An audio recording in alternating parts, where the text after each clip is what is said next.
Hola, Gerardo, buenos días. Buenos días, Lili, ¿cómo estás? Muy bien, ¿y tú? Muy bien, muy contento. Bueno, yo también muy contenta, qué rico que podamos compartir. Muy bien, ya venimos compartiendo en la semana y un poco más. Y Así ha sido, un tejido de relación este tiempo. te Muy rico, agradezco una mucho gracia. el tiempo y el interés que te has tomado también. Yo creo que va a ser posiblemente uno de los conversatorios más lindos este. Te presento inicialmente de un modo un poco diferente, de algún modo, ¿no? En Querida Amazonia, número 46, se cita un texto de Vinicius de Moraes que dice: solo la poesía, con la humildad de su voz, podrá salvar a este mundo. Y bueno, vos sos muy poética, sos poética mística, las dos cosas. Tenés muchas formas de expresarte. Yo después, al pie del video, voy a poner algunos videos tuyos, una conferencia, una charla que le das a educadores de escuela, de colegios, después esa puesta en escena de El país del nunca jamás para jóvenes, y también uno de los videos, el segundo video de la participación o sobre la participación de las mujeres en el sínodo de Amazonia, que te pidieron para el Boston College para el curso de formación a distancia. Pero yo quisiera detenerme en algunas poesías tuyas con una pequeña introducción, porque las poesías también te pintan a vos, me parece que es tu mejor lenguaje ese. Vos la fuiste publicando en Facebook en diferentes meses, ahora estás de vaga porque no te vi escribir en estos últimos meses, pero tomo alguna poesía de agosto y algunas de octubre. Unas tenían el título porque eran como ciclos mensuales: Una mujer vestida de sol, con la luna bajo sus pies, que es el texto de Apocalipsis 12:1. Es justamente la apocalíptica el fundamento más antiguo de la mística hebrea. Es interesante eso. Pero además acá aparece la mujer, que es una referencia eclesiológica, entonces también está la referencia a la iglesia, y también en la tradición cristiana la referencia a la Virgen, a María, o sea que acá también hay una triple convergencia, y si tomamos, siguiendo con este lenguaje místico, a Orígenes, también esto habla del alma eclesiástica, es decir, habla de cualquier creyente, y entonces sería como la expresión, en este caso, de lo más genuino, ¿no es cierto?, del creyente, que se expresa en una misma voz: la mujer, la iglesia y María.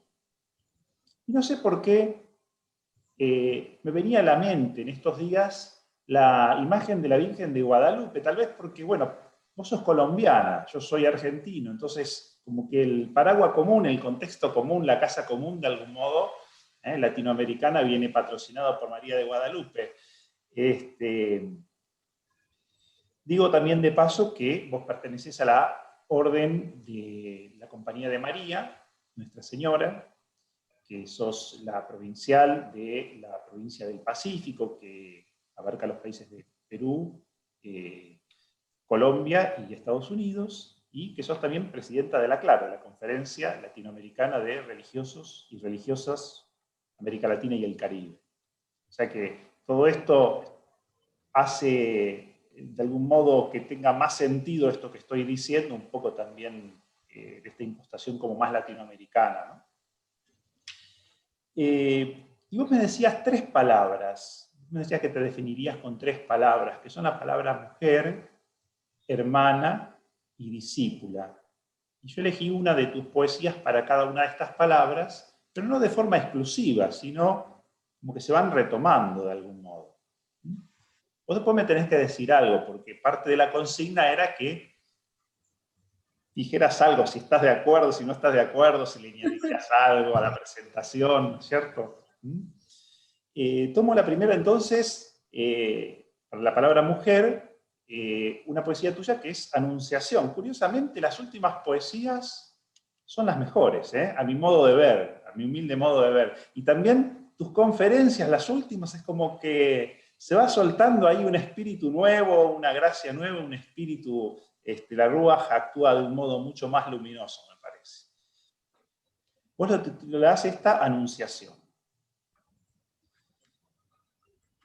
Todo era normal entonces, ni menguantes ni crecientes.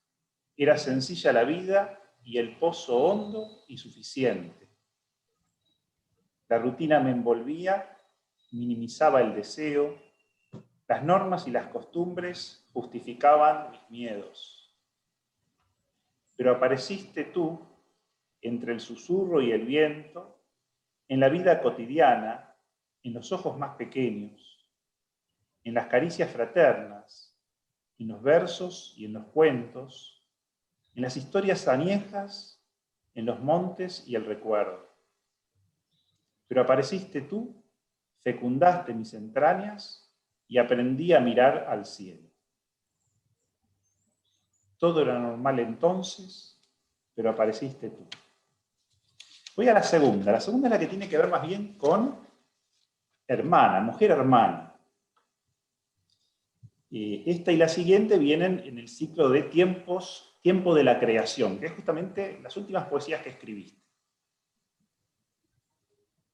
Son muchos y están cerca. Los llamamos ángeles, porque se aproximan en todo tiempo, nos cubren con ternura y nos revelan matices inéditos del rostro de Dios.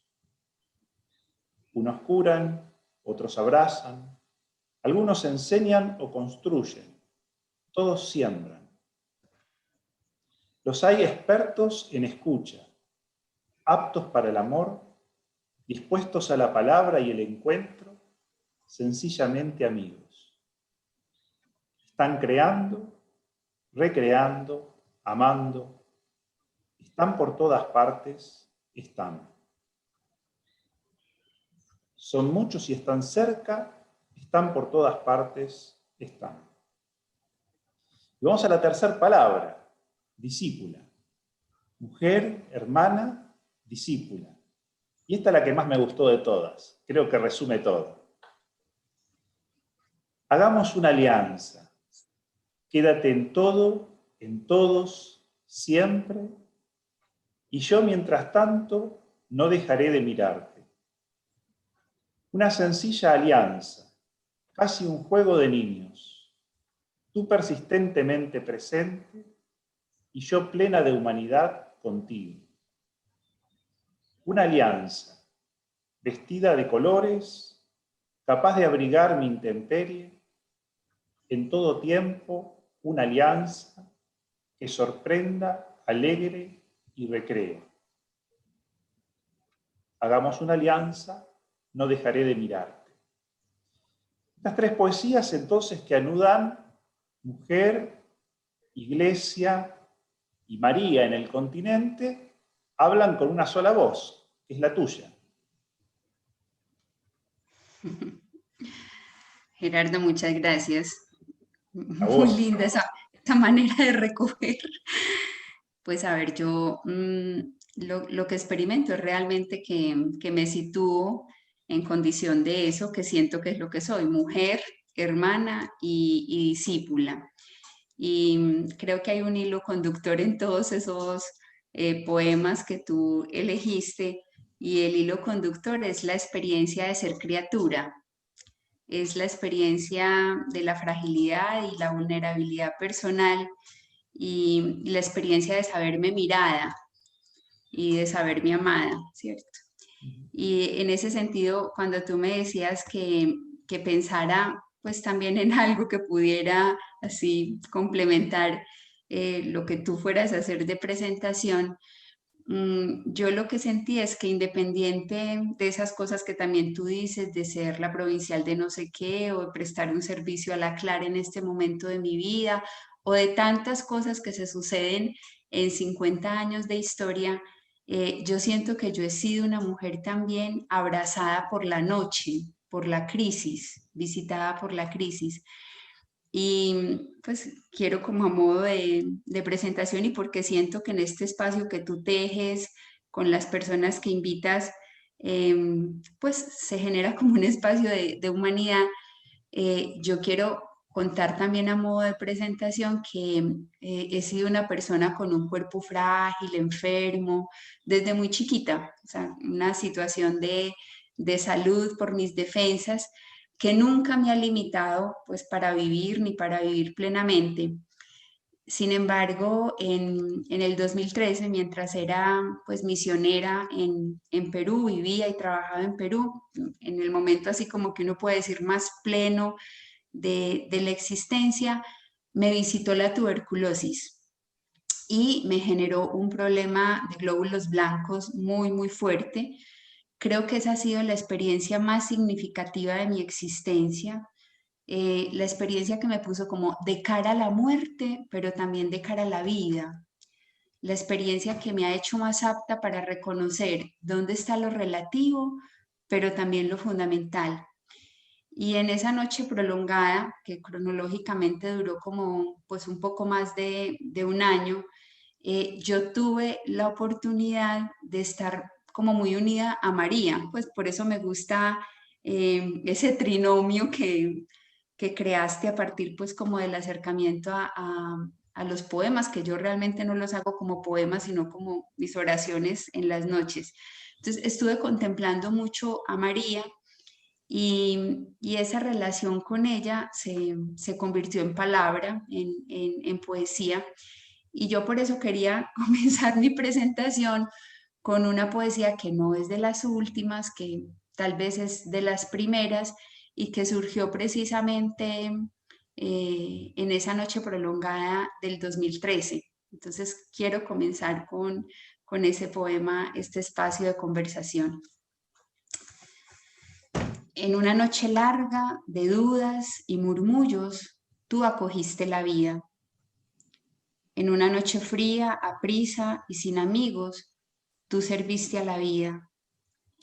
En una noche oscura, sin techo y sin abrigo, tú nos diste la vida.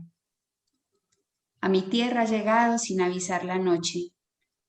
Se ha posado en mis huesos, en mis flores marchitas. Con su sombra ha habitado toda mi geografía. Ha besado mis llagas, mis silencios, mis versos. No pronunció palabra, se atrincheró en mis miedos. Ha llegado la noche valiente y con espada. Ha deshojado todo lo verde que tenía y me cortó las alas. Me rasgó el plan de vuelo. Congeló con descaro mi presente y mis sueños. Ha llegado la noche cobijando afanosa lo que soy, lo que puedo.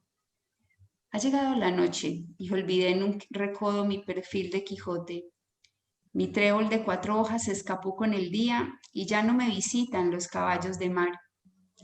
Ha llegado la noche y solo tú, María, puedes darme la gracia de saber esperar. Yo siento que ella ha sido sin duda a lo largo pues, de todos estos años como la mejor compañía. Entonces me parece muy acertado ese trinomio que tú eliges y que pongas ahí con insistencia las palabras Iglesia y María, porque creo que han sido fundamentales y fundamentales en el servicio de este último tiempo. Me has sorprendido, Lili, con todo esto. Te agradezco mucho la confidencia, que en realidad es un testimonio. Yo creo que es el crisol pascual. Hay un crisol pascual, yo diría así, lo diría así, hay como un esplendor, podría decir casi el esplendor de la verdad, que se termina como manifestando en las personas solamente a través de la noche oscura. Sin eso hay una luminosidad que no termina de resplandecer. Es decir, queda bien, queda correcto, pero hasta ahí, digamos, ¿no? Cuando uno ve algo más que eso, y bueno, yo lo vi, te lo testimonié en vos, ¿no es cierto? Es decir, que realmente toda esa perspectiva mariana, así yo lo llamo, ¿no es cierto? Esa acción muy significativa de la Ruaj en una mujer, ¿no? Es decir, sobre todo en una determinada etapa de la vida en donde llega como a su plenitud, ¿no es cierto? A su madurez en todo sentido. Yo creo que esa Pascua es un don de lo alto y solamente viene dada a través de la cruz, de la oscuridad, sea como ésta se dé, si no, no, es imposible, ¿no es cierto? Es decir, es como que va junto, ¿no? Bueno, pero acá ya casi como que estoy improvisando mi tarea habitual en el santuario de Luján, que este año estuvo suspendida. Mira, era para preparar esto, parece. Tenías, Lili, como un Magnificat preparado, ¿no es cierto? Bueno, sí. Habíamos hablado de una especie de cántico de alabanza, ¿no es cierto?, amazónico. Yo te había dado un montón de palabras, eran un montón de palabras que me venían sugeridas por tu persona, por lo que simbolizás un poco digamos, en este servicio que estás cumpliendo ahora, por tu participación en el Sínodo del Amazonas, de la Amazonia, de lo que después vamos a hablar un poquito más específicamente, ¿no es cierto?, al final. Pero intuyendo, porque al principio no sabía todo esto, pero intuyendo que había que buscarte por el lado poético, que ahí estaba como el corazón un poco hermenéutico, de tu experiencia icónica, ¿no es cierto?, de vida consagrada. Yo te había acercado un montón de palabras, ¿no es cierto? Digo, bueno, es un artista que va a hacer algo lindo con todo esto, algo inédito, algo nuevo, algo que no se repite, como todas las cosas del Espíritu, como todas las cosas de Dios. Y bueno, te dejo que lo compartas, que me lo compartas. Sí, tú me enviaste una sumatoria de palabras, todas muy elocuentes y que fueron resonando con mucha fuerza durante todos estos días, pues también en mi oración y en la preparación del corazón, pues para este encuentro. Yo, a modo de introducción, pues a este diálogo, quisiera partir también de dos cosas, de un poema y de una imagen. El poema del que quiero partir no es un poema mío, es un poema de Pedro Casaldáliga. El título que quisiste ponerle a este espacio de encuentro era Con los pies descalzos. Ese fue el título que me propusiste. Y yo siento que la invitación que me hiciste fue la invitación a ejercitarme en el arte que yo considero más bello de todos los artes, que es el arte del encuentro y el arte de la conversación. Y en ese sentido, cuando a mí me resonaba durante estas 2 últimas semanas esa invitación como a darle contenido a la expresión con los pies descalzos, recordé a Pedro Casaldáliga, que creo que es mi poeta por lo menos católico preferido, que incidió muchísimo en toda mi formación desde el postulantado, y recordé un poema de él que se llama precisamente Pensar con los pies. Dice, piensa también con los pies sobre el camino cansado por tantos pies caminantes. Piensa también, sobre todo, con el corazón abierto a todos los corazones que laten igual que el tuyo, como hermanos peregrinos, heridos también de vida, heridos quizás de muerte. Piensa vital, conviviente, conflictivamente hermano, tiernamente compañero. Ese es el poema del que quiero partir en este hoy del mundo, pero sobre todo, pues en este hoy en el que experimentamos con tanta fuerza la urgencia del reino. Yo siento que la invitación que se nos hace es a cambiar los paradigmas, y pensar con los pies es un cambio de paradigma radical. Me parece que a lo que se nos invita es a insertarnos más en la tierra, a permitir que el polvo nos salpique, que los clamores de la historia resuenen en nosotros también de una manera nueva, diferente. Yo creo que si hay algo típico de este mundo de hoy, algo que caracteriza el mundo de hoy, es que este es un mundo de caminantes. O sea, lo propio de la realidad es el desplazamiento, es la salida, es la condición de migratoriedad en la que se está desenvolviendo la historia humana.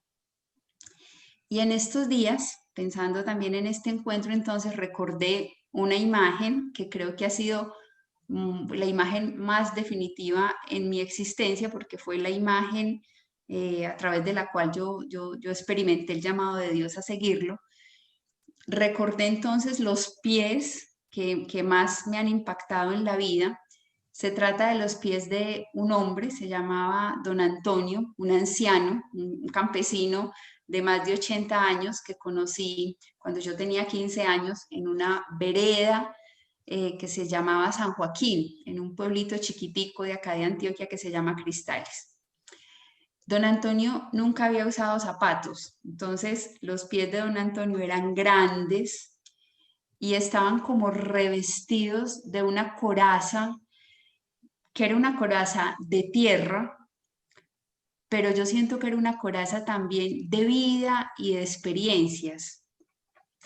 Esos pies de Don Antonio, que eran de verdad grandes, grandes, fuertes, a punta como de abrazarse a la tierra, se hicieron fuertes a punta de eso, de abrazarse a la tierra, de acoger heridas, porque eran unos pies también repletos de heridas, de cicatrices, y de abrirse caminos por senderos inéditos, porque pues esa es una zona completamente rural. Entonces, yo quiero partir como de ese poema de Pedro Casaldáliga y del recuerdo de esos pies, los pies de Don Antonio. Y como de la convicción de que al otro, al enteramente otro, con mayúscula y con minúscula, solo es posible acercarse con los pies descalzos. O sea, realmente la experiencia del encuentro y la experiencia de la reciprocidad solo es posible con los pies descalzos. La fundadora de la orden a la que yo pertenezco, que como decías es la Compañía de María, se llama Juana del Estonac, es una santa. Y ella, su tío fue este famoso humanista Miguel de Montaigne, y Santa Juana, como parodiándolo a él o haciendo memoria de él, decía con muchísima frecuencia, nos lo decía para la tarea educativa, que cada uno calza su propio pie.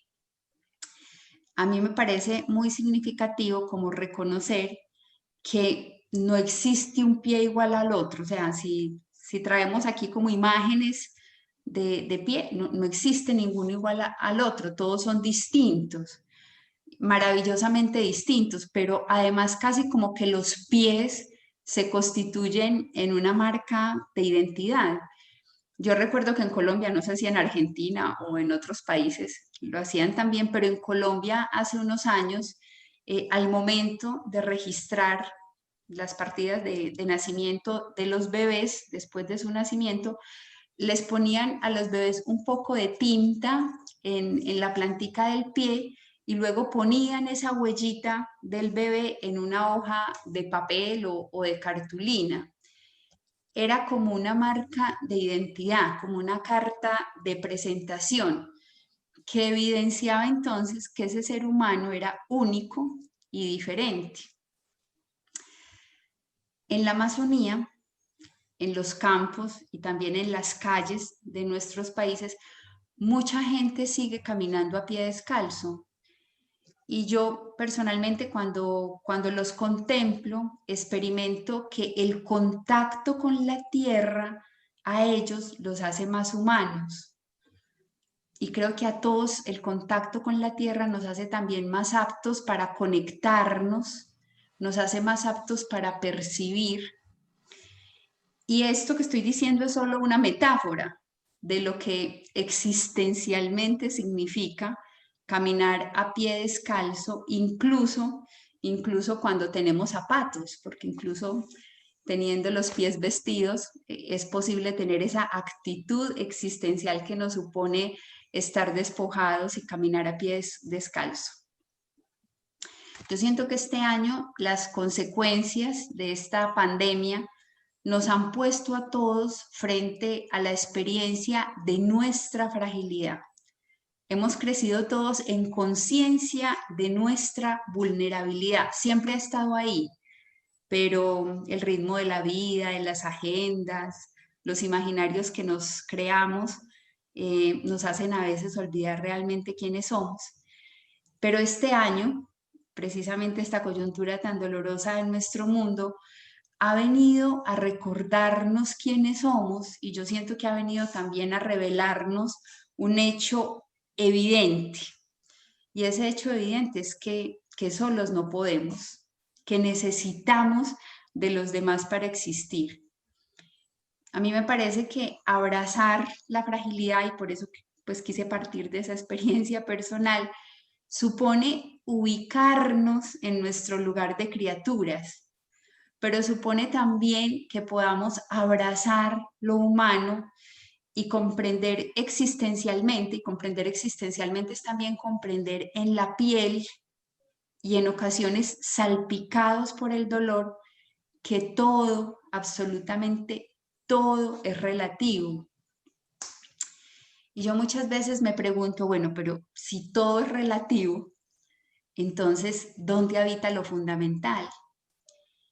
Y en este hoy de la existencia, yo, mujer y creyente, experimento como fundamental, como principio y fundamento de la existencia, a Dios, a ese Dios que a mí me hizo mujer y discípula, ese que yo siento que se sigue haciendo como el encontradizo en cada recodo de la historia, y que a mí y a todos nos sigue invitando a lo insospechado, a la intemperie, pero siempre con Él. A mí me gusta mucho experimentar que cuando se sigue a Jesús no hay ni brújulas ni mapas. O sea, Él a lo que nos está invitando es a lo insospechado de su reino, a la intemperie. No tiene donde reclinar la cabeza, pero nos invita con Él. Yo lo fundamental, o sea, ese contraste, lo relativo y lo fundamental, yo en este hoy de mi vida lo sintetizaría, y a partir de la experiencia que tuve en el Sino de la Amazonía, en una palabra que me resuena así con mayúsculas, grande, gigante, como absoluta. Y esa palabra es la palabra relación.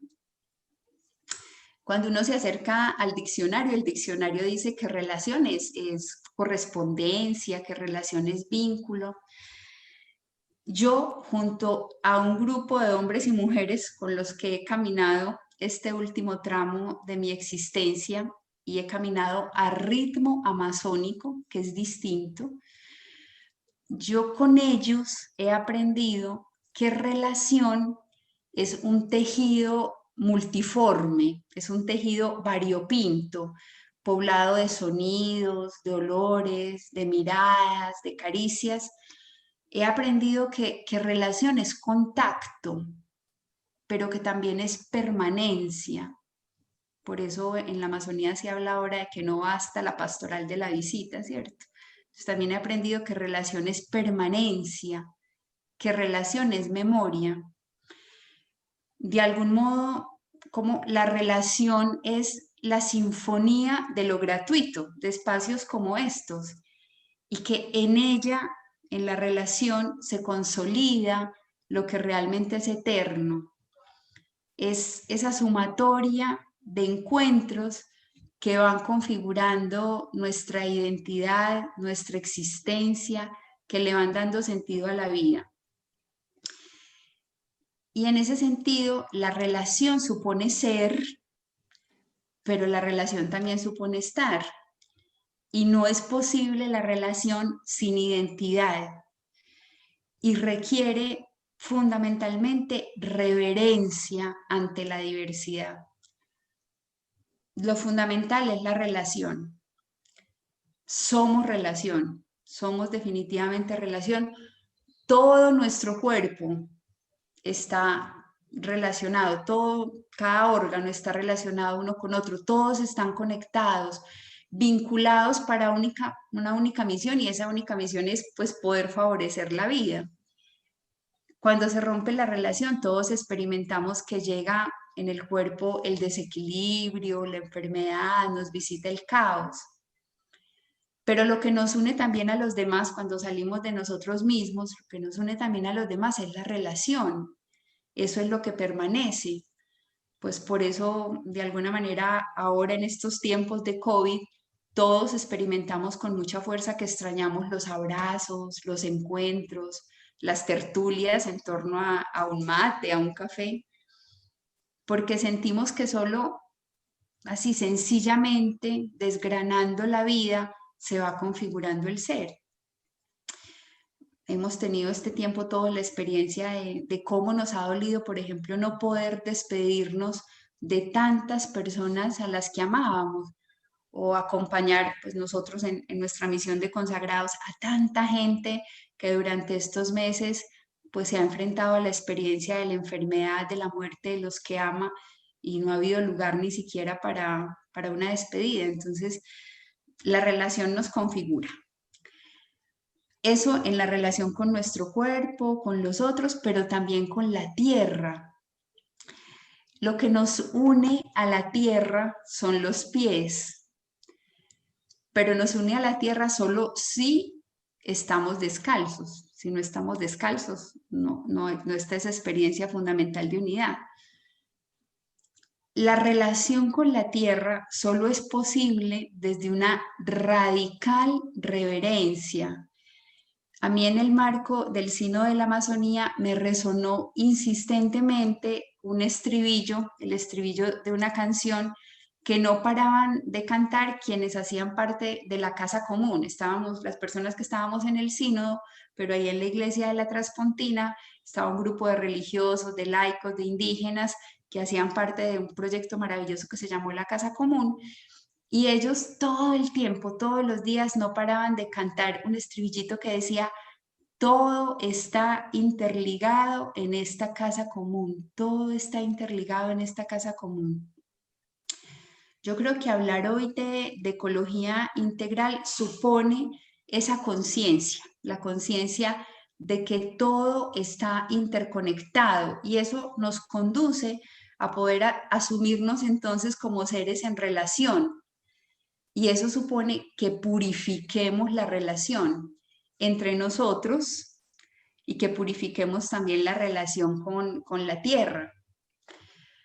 Hoy el profetismo de lo comunitario, la búsqueda decidida del bien común, se constituyen en una prioridad, nos lo está diciendo también el Papa Francisco insistentemente en Fratelli Tutti, y es el encuentro, es realmente el único camino para mí, por lo menos, o por lo menos el más auténtico camino a la humanización. O sea, sin encuentro no hay proceso de humanización.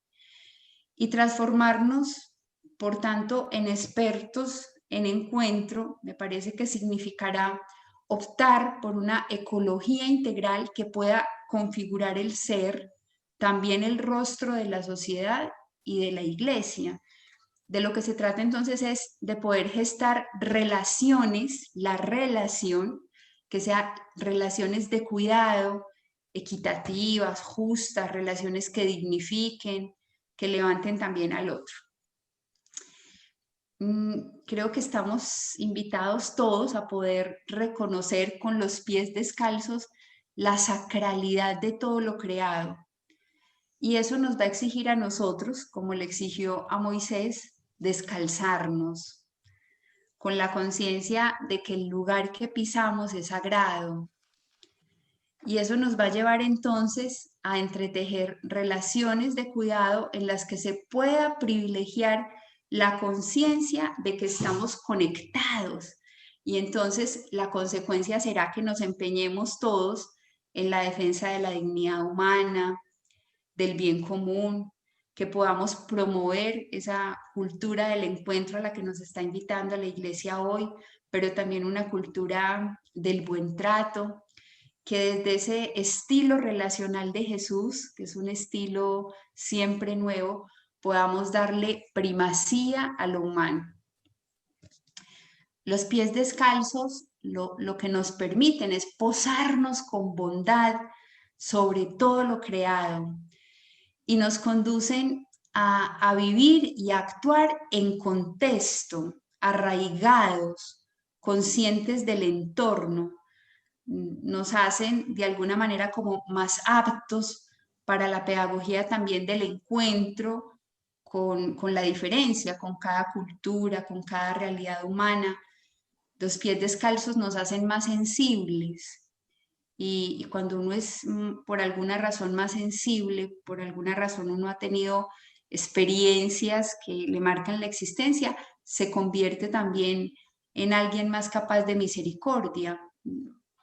Los pies descalzos nos harán, yo creo que más aptos para la palabra, para la narración, para la danza, para el arte, como para captar la vida y para captarla en su complejidad, pero también para poderla captar en su belleza.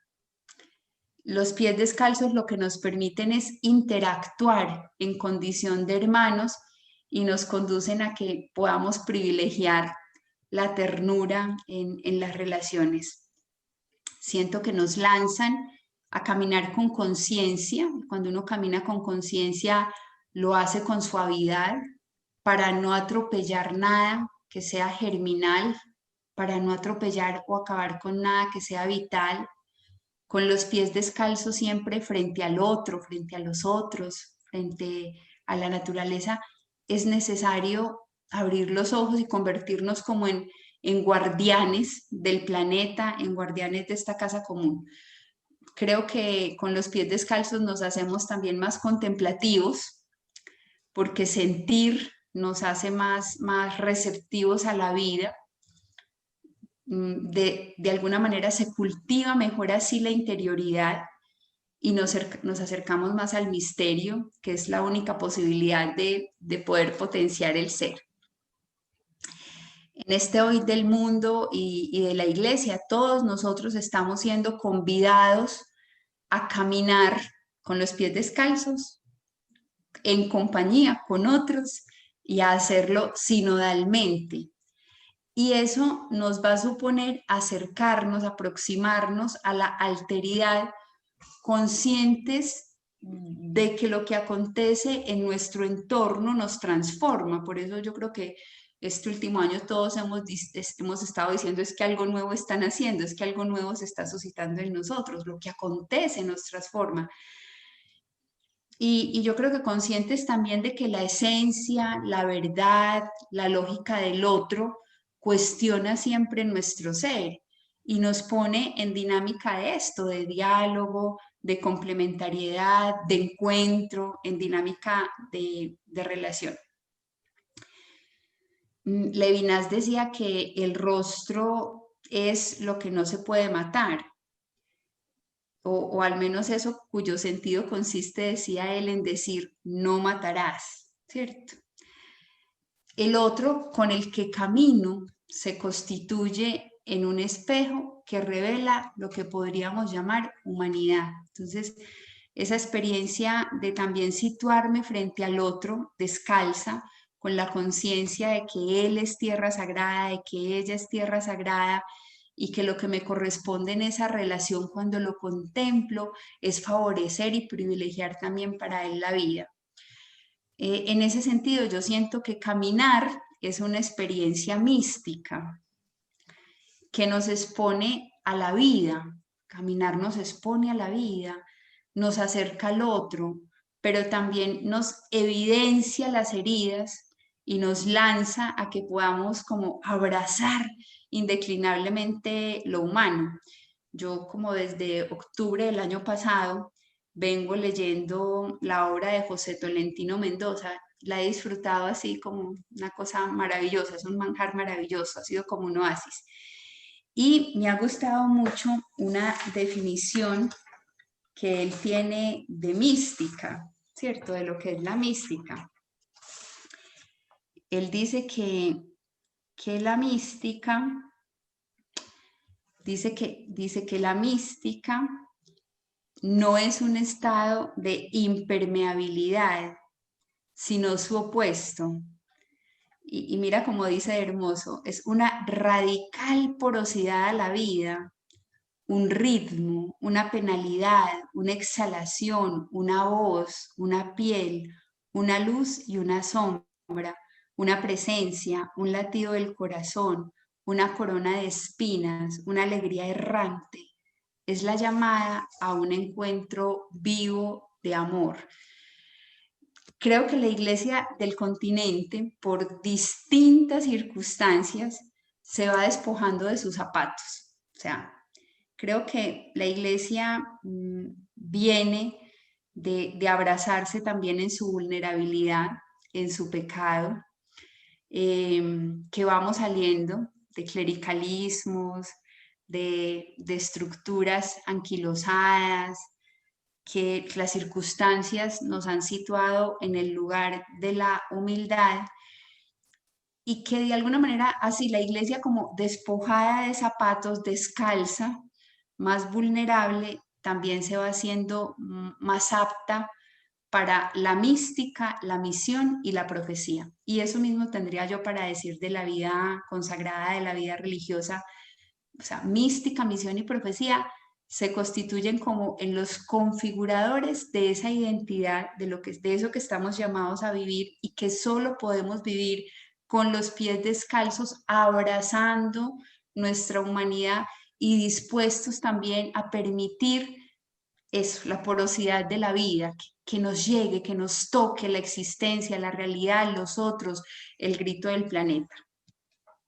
Yo tengo esperanza, yo tengo muchísima esperanza porque experimento que este momento histórico nos va despojando de los zapatos, nos va despojando de la idolatría del individualismo y que por lo menos a la Iglesia del Continente yo siento que este momento histórico la está poniendo en el lugar de lo común, de lo que se teje con otros, de lo que se teje en red, desde la experiencia de la comunión eclesial en la que hombres y mujeres somos necesarios, en los que los laicos tienen un papel fundamental, donde tiene que resonar con fuerza la voz de los niños y los jóvenes. Entonces creo que ahí situados en el lugar de lo común se va a gestar algo nuevo. Nos necesitamos, la casa común nos necesita y nosotros necesitamos de ella, pues por esta certeza de que todo está conectado. Entonces, pues la invitación es en estos minutos a descalzarnos. Descalzarnos será tomar conciencia reverente de lo que somos y también de lo que podemos llegar a ser cuando nos sentimos más necesitados de Dios, de los demás y de este planeta maravilloso en el que existimos. Muchísimas gracias, Lili. No sé por dónde empezar a hacer resonancias porque todo me resuena mucho, está todo conectado. Lo primero que pensaba, digo, lo que decís es verdadero, es creíble, tiene ese esplendor de la verdad justamente, ¿no? Es decir, es como algo muy testimonial que te surge de adentro, justamente de esa radical porosidad a la vida, ¿no es cierto?, que hace justamente que la vida de Dios, que es relación, ¿no es cierto?, es plena relación, se manifiesta en vos, ¿no es cierto?, es muy, muy, muy elocuente, muy movilizador tu estilo. Yo invito realmente a escuchar, a ver también los otros videos, ¿no es cierto?, porque me parece que tenés como un estilo de decir las cosas que mueve, que moviliza, ¿no es cierto? Es decir, lográs conectar la vida, ¿no es cierto?, con un dejo poético permanente, ¿no es cierto?, y con ideas que vas desplegando y articulando con mucha claridad. Sería para volver a escuchar todo lo que fuiste diciendo, porque fuiste anudando muy bien todo ese abanico de palabras, como vos decías, ese río de palabras que te propuse. Se ve que hay mucho silencio detrás de esto, además de las experiencias de oscuridad, ¿no es cierto?, que hay como mucho silencio, mucha rumia, ¿no es cierto?, y mucho contacto con la tierra, con la cultura, es decir, ahí como que se ven los nutrientes amazónicos o de tu país, ¿no es cierto?, de Colombia, ¿no es cierto?, estaba mirando un poco el mapa ahí de tu zona, ¿no es cierto?, la geografía. Evidentemente todo eso también nos nutre, nos configura. En contrapartida se me ocurría pensar que, claro, yo vivo y hoy cada vez más la gente vive en grandes ciudades. En América Latina tenemos grandes megápolis, ¿no es cierto?, empezando por México, Río de Janeiro, Buenos Aires es la tercera, San Pablo, perdón, Buenos Aires, Río de Janeiro, Lima mismo. Que termina siendo muchas veces como un espacio en donde esa porosidad parece como cerrarse, ¿no?, justamente porque muchas veces parece como que para sobrevivir tenemos que ir como creando otro tipo de actitud, ¿no? Que no es la actitud de interconexión o de porosidad permanente que puede suscitar, por ejemplo, una región como la región amazónica en general, ¿no? Una zona más tropical, ¿no? De más interacción de la vida, incluso con la gente viviendo hacia afuera, no hacia adentro, naturalmente, ¿no? Y eso lo pensaba, digamos, desde esa convicción de que Dios vive en la ciudad. Bueno, cómo trabajar ese descubrimiento, ¿no es cierto? Que a veces parece no ser tan sencilla, donde justamente la actitud más bien es la de atropellar, ¿eh? Lo contrario, ¿no es cierto? Es decir, pues si no te pasan por encima, como decimos aquí en Buenos Aires.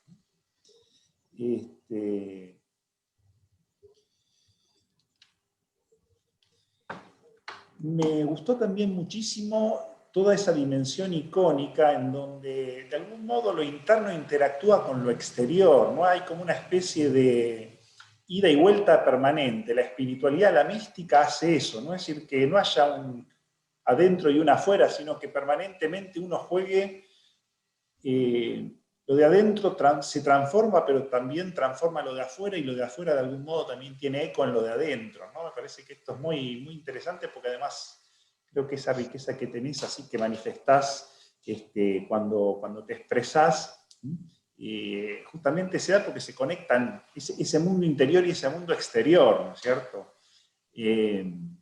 Y porque de algún modo también te dejas interpelar un poco por las situaciones que a veces tendemos como a bloquear o a querer como sacar de nuestras vidas o cerrar, ¿no es cierto? O no ir, ¿no? Y eso también nos cierra después internamente, nos va quitando esa porosidad, como pasa con los filtros, ¿no? Que se empiezan a llenar de impurezas, al final después no filtran nada, no dejan pasar nada, ¿no es cierto? Se tapan. Y creo que también así un poco es el alma humana, ¿no?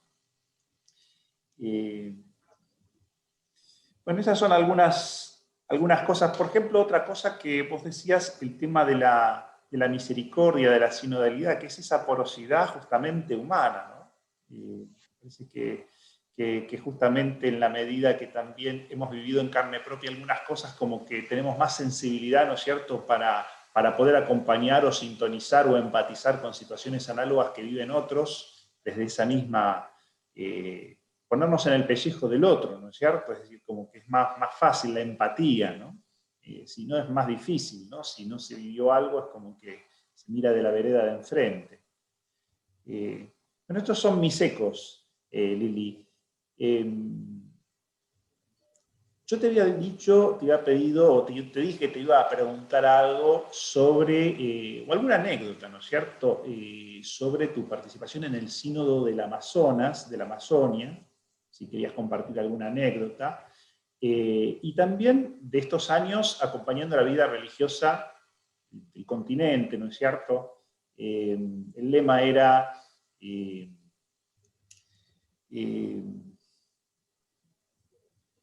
me estoy olvidando de los El de la Caná. Clara. Hagan todo lo que él diga, ya es la hora. Ya es la hora. Sí. Y entonces yo te decía, bueno, como que parece como que ese relato de Caná tiene como tres momentos, ¿no? Así, por un lado, a veces las expectativas del principio, el vino del inicio, ¿no? Que uno arranca con mucho entusiasmo, a veces después parece el agua hasta el tope, es decir, los sinsabores literalmente dichos, ¿no es cierto? Y después tal vez al final también un vino mejor que el del principio, que son esas alegrías o esas sorpresas, ¿no es cierto?, que de algún modo inesperadamente acontecen, ¿no? Bueno, de todo esto tenés que decir algo, hacer una síntesis, diríamos, ¿no es cierto? Pero lo que quieras compartir de esto, Muy bien. o sea, si querés decir algo de mis ecos y después algo de esto que te digo, Perfecto. total, yo sé que te tiro cosas y vos las armás bien y las devolvés como muy hermosas. Nada, qué rico poder conversar. Mira, me hace mucho eco lo que Sos dices. preciosa, sos muy linda. Me hace mucho eco lo que dices de la ciudad, y que cuando estamos en la ciudad, pues a lo mejor tenemos la tentación de estar como más desconectados, ¿cierto? De la vida misma, de la que fluye en nosotros y de la del entorno. y que a lo mejor las personas que están en contextos más rurales o en contextos amazónicos, pues tienen más posibilidades de conciencia. Entonces, yo creo que el camino para todos nosotros, los que estamos también en la ciudad, es entender que tenemos que hacer un camino de conciencia. Y me parece que ahí, pues, generar o aprender a desarrollar una actitud más contemplativa nos ayudaría mucho, ¿cierto? Mirar con ojos nuevos, dejarnos sorprender todos los días por la vida que no para de fluir. A veces como que lo que nos hace reaccionar son esas experiencias fuertes, o la enfermedad, o la muerte, o la pérdida del empleo. Sí, es como que necesitamos de coyunturas absolutamente trascendentales para entender que, pues, que estamos vivos, ¿cierto? Porque a veces estamos como desarrollando un libreto, el del profesional, el del empleado, el del estudiante, pero romper el libreto es fundamental, pues es un poco el evangelio de hoy, ¿cierto? O todo lo que Jesús nos propone en el evangelio, que es romper el libreto y, y tomar conciencia de la vida, y que la vida puede fluir de otra manera, con más espontaneidad, con más... Bueno, entonces yo sí creo que es fundamental como aprender el arte de la contemplación. Eso me parece que es fundamental. Y la contemplación, que no es un encerrarnos en nosotros mismos, sino que, pues por el contrario, la contemplación es una apertura al misterio que acontece en todo, pues ese rasgo de la espiritualidad ignaciana, de Dios habitando en todas las cosas, y tenemos que crecer es en esa conciencia. Eso por un lado. Y por otro lado, creo que la vida misma se va encargando de enseñarnos que solos no podemos. O sea, hay como momentos en la existencia en que todos nos montamos en, en una película en la que creemos que podemos solos, que nuestras fuerzas, que no. O sea, en la vida todo es gracia, todo es regalo, absolutamente todo es regalo, nada es nuestra conquista. Todo sí exige que ofrezcamos la vida y el corazón y que nos empeñemos, pero todo nos viene regalado, todo es don. Entonces creo que crecer en esa conciencia es también muy importante, y eso nos hace más aptos para la relación y para el encuentro con los demás, pero va a exigir que salgamos de la idolatría del individualismo. Creo que eso es fundamental, y que en nuestra sociedad es muy difícil, porque lo que nuestra sociedad nos dice es precisamente que el ego es lo fundamental, que hay que cuidarnos no sé cómo, que tenemos, o sea, la sociedad pone el centro solo en nosotros, y nosotros le podemos creer ese cuento a la sociedad, y a lo que estamos invitados es a expandir la mirada, es a relacionarnos, es a pasar a la otra orilla, a la orilla del encuentro. Y eso lo quiero conectar con lo del Sínodo de la Amazonía. O sea, cuando a mí me preguntan qué fue para usted lo más importante en el Sínodo de la Amazonía, para mí lo más importante fue entender existencialmente, no teóricamente, existencialmente, que la escucha conduce a la conversión. Y que por eso la actitud fundamental y privilegiada en la vida tiene que ser la escucha. Escucha a Dios, a los otros, a la realidad, porque si no escuchamos, si estamos permanentemente así con el monólogo, entonces pues nos vamos a perder la posibilidad de transformarnos y de que nos transforme la realidad. Entonces, existencialmente, para mí lo más importante fue entender eso. Yo siento que no soy la misma, o sea, y he venido haciendo relectura de lo que yo viví en el Sínodo de la Amazonía, y yo encuentro, yo no soy la misma, yo soy una antes del sínodo y una después del sínodo. ¿Qué me transformó? El contacto con la realidad, y lo que Dios, la Ruá, me fue susurrando de mí misma y de la realidad ahí, pues en esa experiencia sinodal. Para mí fue muy fuerte, la experiencia que tuve de ayudar en la elaboración del documento final.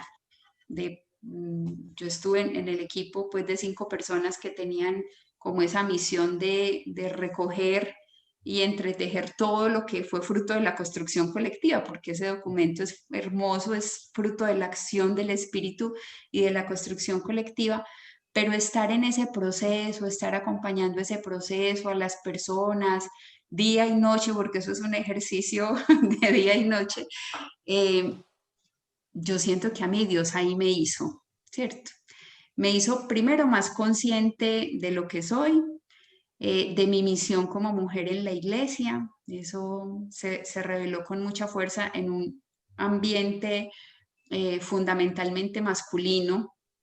Yo viví en Santa Marta, fui la única mujer sinodal viviendo en Santa Marta, rodeada de solo varones, y eso me hizo tener que hacer permanentemente una introspección de cara a lo que la iglesia espera de mí como mujer, ¿cierto? Y fue muy bonito entender. Ahora, pues yo estoy haciendo un trabajo de investigación de grado precisamente porque siento que necesito seguir ahondando en eso, de lo que siento que Dios, el reino y la iglesia esperan de Sobre la nosotros. mujer y en la vida de la iglesia sinodal, es un doctorado que estás haciendo en Sagrada Escritura, ¿no? Estoy haciendo un doctorado en teología, Teología, en teología. en teología. Y el trabajo de investigación que estoy haciendo es sobre la misión de la mujer consagrada en el espíritu sinodal al que camina la iglesia. Entonces, para mí fue muy como significativo entender que tenemos que ser sabia al interior de la iglesia y el tejido eclesial de un estilo, ¿cierto? Y de un estilo que tiene que estar permeado de unos valores concretos en los que yo creo que de manera especial creemos las mujeres, ¿cierto? Valores que pasan pues, por la escucha, por la relación de cuidado, también por la osadía y por la radicalidad para vivir muchas cosas, por la tenacidad para ofrecer la vida. Bueno, entonces creo que por ahí eso fue muy significativo encontrarme con hombres y mujeres maravillosos, maravillosos, de los que aprendí muchísimo, cardenales, obispos, laicos, religiosas, bueno, gente maravillosa. Y el contacto con los pueblos indígenas, tanto quienes estaban al interior de la Asamblea Sinodal como en la Casa Común, el corazón se ensanchó y se ensanchó con amigos, con personas que hoy en la geografía de mi existencia son fundamentales, que me aportan un ritmo, una manera de vivir distinta, una óptica diferente. Cuando uno se ha criado en la ciudad y en una ciudad como la mía, que es Medellín, esta ciudad pues tiene la fama de ser la ciudad de Colombia donde más se trabaja y nos forman así muy rigurosos y responsables y aptos para planear. Entonces, poder permitir que el espíritu transforme también los paradigmas y que nos vaya poniendo en el lugar de lo fundamental, de la relación, de lo gratuito, de lo que se teje con otros, de lo que se teje en comunidad. Para mí eso fue fundamental. Además, me enamoré de la Amazonía. Siento que la ecología integral lo tiene que permear todo. O sea, yo me siento realmente que esta experiencia transformó muchísimas cosas. Ahora en mi comunidad estamos precisamente haciendo también un discernimiento para ver si nos ubicamos si Dios nos llama a estar presentes en alguna parte del territorio amazónico. Eh, y en mi misión como presidenta de la CLAR, creo que esa experiencia del sínodo se ha traducido pues en un compromiso real que estamos teniendo desde la CLAR con todo el territorio amazónico en varias líneas. De un lado, desde la CLAR estamos acompañando los procesos formativos de las comunidades itinerantes. Son muchas comunidades itinerantes que desde hace más de 20 años están haciendo presencia en territorio amazónico, mujeres, hombres, laicos y religiosos, y la CLAR ha asumido acompañar los procesos formativos de estas comunidades itinerantes.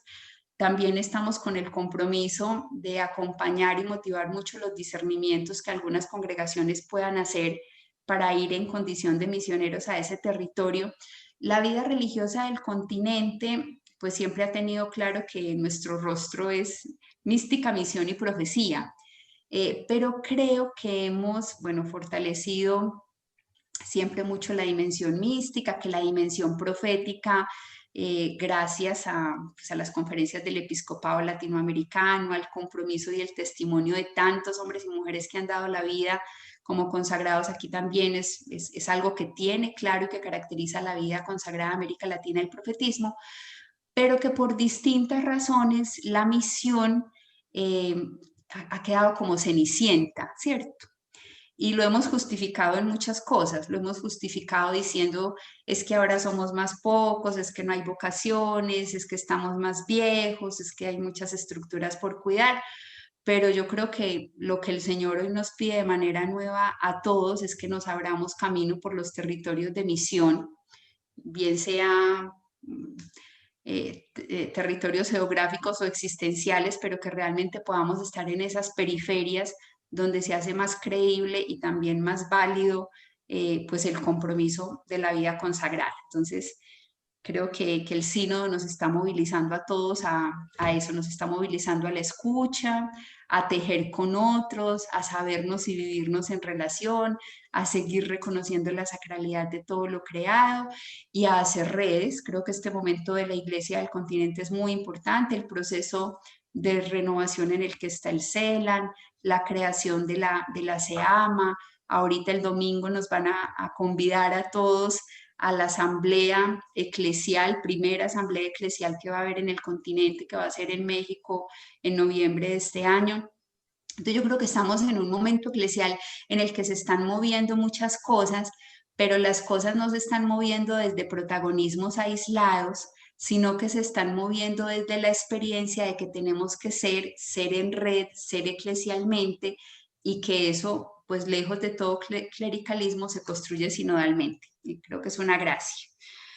Cuando pienso que me decías un poco de la experiencia desde este servicio a la CLAR, yo lo leo como una gracia. Nunca en mi vida imaginé prestar un servicio de estos a la vida religiosa del continente. Fue una de esas cosas con las que Dios nos sorprende en la historia de la salvación. Primero, pues presté un servicio a la vida religiosa de mi país, que fue una experiencia muy, muy bella, que me ensanchó el corazón, la óptica, me permitió conocer seres humanos maravillosos, y ahora estoy prestando este servicio que lo que más agradezco es poder trabajar con otros, ese grupo humano con el que hago camino, mis compañeros de presidencia, del secretariado, las distintas comisiones de la CLAR, la manera como vemos que se fortalece la vida en las conferencias de religiosos de cada país. Realmente la CLAR es un organismo de 61 años repleto de vida, o sea, tiene una vitalidad, una fuerza, y es la fuerza desde la sencillez, desde la escasez, porque todo es mínimo, los recursos son mínimos, los económicos, los humanos, pero como que Dios siempre en la CLAR está haciendo maravillas y las hace porque, bueno, yo creo que es una tradición maravillosa. Creo que el sudor y la sangre de todos esos religiosos que detrás de nosotros han hecho posible esta historia del continente está ahí como una savia que fortalece muchas cosas y que creo que tenemos que agradecer.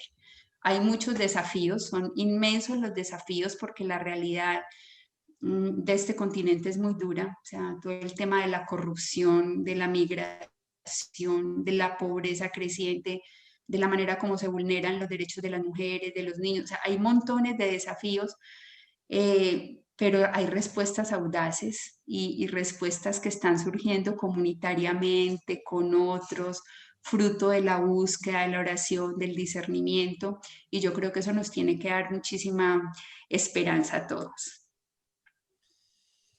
Muchísimas gracias, Lili.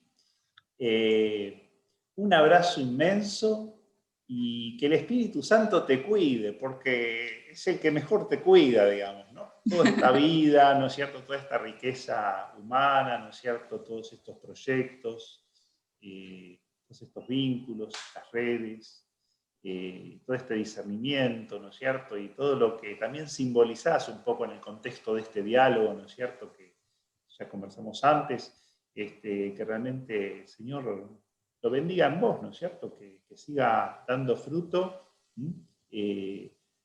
Fue un gusto muy, muy grande este encuentro. Y digo, toda esta preparación a este momento, porque sos realmente como que manifestás o revelás algo muy original, ¿no? Y por eso sos un lindo icono, no solamente como mujer, sino un icono mariano, un icono eclesial, ¿no es cierto? Y doy gracias a Dios de poder mirarte así. Un beso grande, un abrazo enorme y bueno, hasta la próxima. A ti muchísimas gracias por esta invitación a compartir, a conversar. Yo creo que la vida se teje así, conversando. Y te agradezco mucho y que Dios te ayude en esa misión tan linda, porque creo, pues me parece muy original también tu misión, lo que sientes que el Señor te ha inspirado de invitarnos a sentarnos en torno a la mesa, bueno, esto en porque me torno a quedé la vida. sin la mitad de mis actividades habituales, las otras las tengo que hacer por internet, que no voy a la universidad, entonces algo tenía que inventar, pero bueno. Pero muy bonito, yo creo que es una misión muy linda porque de Igual no verdad que la daría vida para es 3 años de pandemia esto. Tendría que inventarme alguna otra cosa, tratar de escuchar alguna otra cosa. Sí, muy bien, muy lindo. Gracias, Adiós, un Lili. abrazo. Que estés